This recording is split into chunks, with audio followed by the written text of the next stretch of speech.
What's up, YouTube? It's your boy Mark Dark, and I'm back with another Queen Sugar video. If you're new, go ahead, hit that subscribe button, like the video, leave your comments below. Now, I'm gonna go do this as quickly as possible. This is the Queen Sugar Season 3, Episode 4 recap. Now, we begin this episode with your girl, Darla. She has returned, and she wants to be in her son's life. She wants to be in Blue's life. She wants to know what's going on and everything like that. Now, in this episode, Blue, he's going to be celebrating his birthday, but instead of celebrating his birthday, they're going to be celebrating the life of his grandfather. So they're going to have a big bonfire for the celebration of his grandfather's life. And everything seems good. You know, Blue is happy to see his mother, but your boy Ralph Angel is just like, man, how's this going to work? How are we going to do this?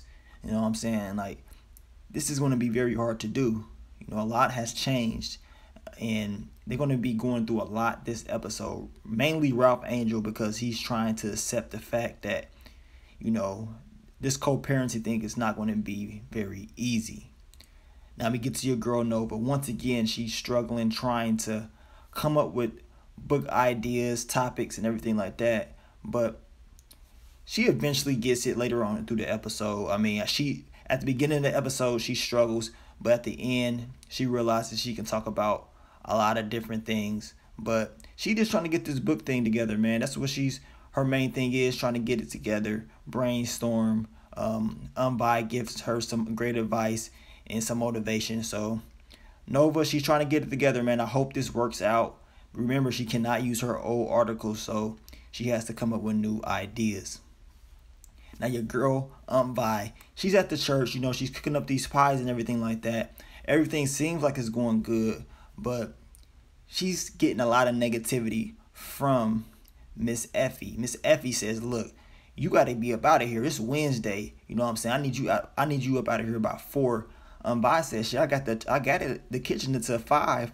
You know what I'm saying? Like, what are you talking about? I'm paying you and everything. Why is it an issue? This is where Vi needs to just cut this shit out. Hollywood got money. They can get their own shit, get their own oven, all that shit. She don't need to be doing business with people like this. You know what I'm saying? She talks about how she don't want to owe nobody. But why do business with this lady? This lady's crooked. She don't like you at all. You can clearly see that. She just doing it for the money. And then she gonna play you when she want to have her Wednesday church shit in there. Man, I'm telling you, she needs to leave the lady alone and start her own stuff.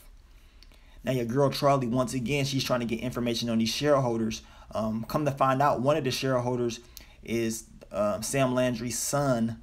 And, you know, they're trying to just pretty much just dig a lot of dirt or pull up a lot of dirt on these shareholders. They're trying to, you know, find out more. Right now, it's still not enough.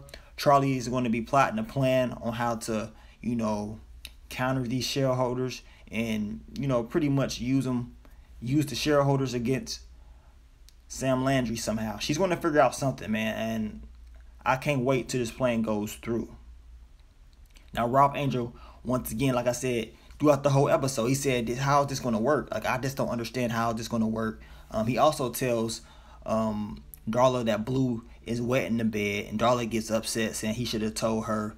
And he's just like, well, you know, he didn't want nobody to know. She said, well, I'm his mother. You should have told me he's wet in the bed and everything like that. So they're trying to figure all this out. Like she said, she's seen plastic on his bed and all that. And she just upset that he's not telling her things about her son. And I can understand that. But at the same time, a lot of stuff has changed. Now we get to your boy, Mr. Prosper.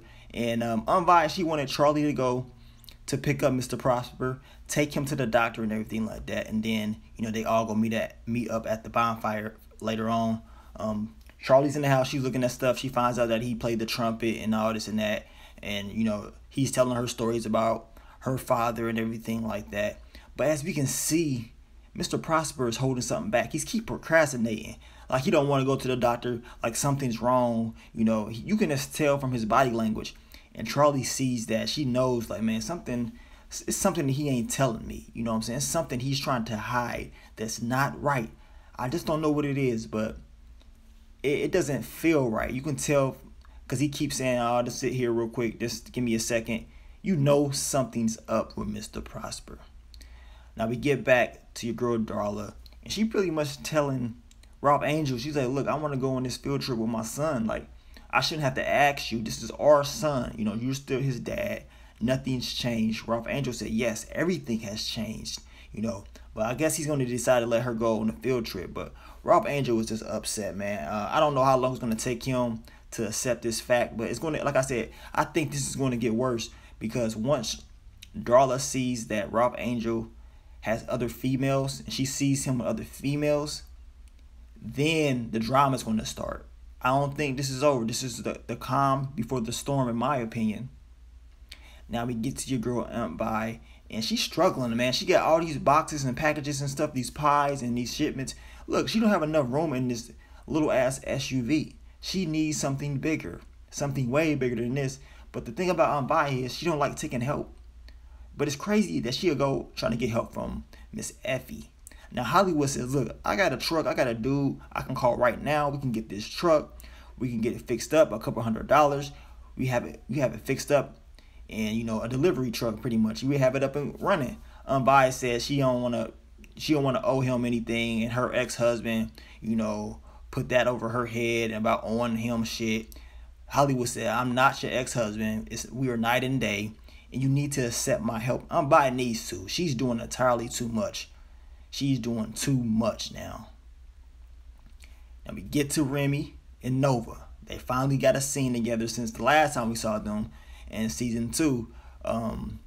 Now you can see the chemistry slowly but surely coming together. Now, your boy Remy, he got like a field trip thing going with these kids, you know, and pretty much giving them knowledge about how to run a farm and black farming and all that. He has Nova come up, she speaks and everything like that. And you can see the chemistry going. Like, you know, Nova is happy that Remy's there. This is not over. I'm telling you right now. Eventually, these two are going to make out. Something is going to happen, and then it's going to blow up. I guarantee it. We get your boy Micah and Davis. They spend the time together. Davis wants to spend time with him, but you can see Davis, something's not right. You know, he said, I got to go, you know what I'm saying? Let me go get you some drinks or some shit like that. But you can tell that Davis is up to something. You know what I'm saying? He always got some type of secrets or something to hide. And we're going to find out what those secrets are. It's just sad because every time it seems like they get close, Davis always got another secret and the shit goes downhill. Now we get back to Charlie and Mr. Prosper. They headed out. Mr. Prosper says, look, I forgot my jacket. You know what I'm saying? Charlie's like, okay, don't worry about it. I'll go in there and grab it. You good. Let me go grab it. He says it should be on the chair. Charlie runs in there. She grabs the jacket. Then she sees a picture of her father and Mr. Prosper when they were younger. You know, she's happy to see this picture. But then she looks on the table and she sees this. She sees notice of termination of tendency. That means that Mr. Prosper has got to go. He has to go.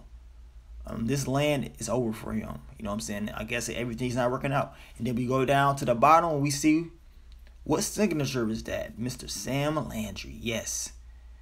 Once again, taking some land from some black owners. Once again.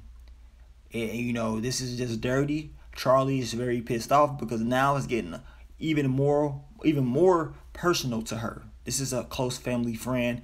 And now she's just like, okay, I got to step in. I got to find out what's happening. I have to do something.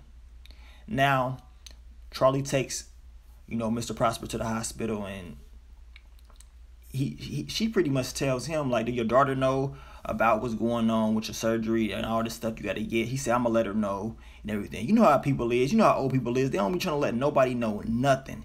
And she pretty much talks to him about the Landrys. And Mr. Prosper says, don't tell nobody. You know what I'm saying? Don't tell nobody. I got this.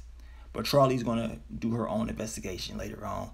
Charlie also runs into old boy Romero. She runs into him again. He works at the hospital. And he pretty much said the offer is still on. He wants to take her out to eat, get some pie and all this and that. Charlie says she's sorry. She's just been very busy. She hasn't had time to do things for herself and think about herself. And she will hold him to that offer. Eventually, they're going to go out. Now we get to your boy Davis, and I'm talking about these secrets. Here we go, once again, looking all sad. Like he cannot do right for nothing. I hope this is the last secret from Davis. I hope it is.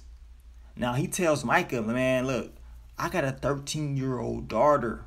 Yes, named Tia. Her mother died recently, and Micah's like, okay, how long have you been knowing about this? He said for 13 years. And then he said, does mom know? He says no. Micah gets pissed off, and he does exactly what Micah always does. Storms away. How many times have you seen your boy Micah run away? He always storms away, pissed off at his parents or pissed off at somebody. This is what he does this whole series.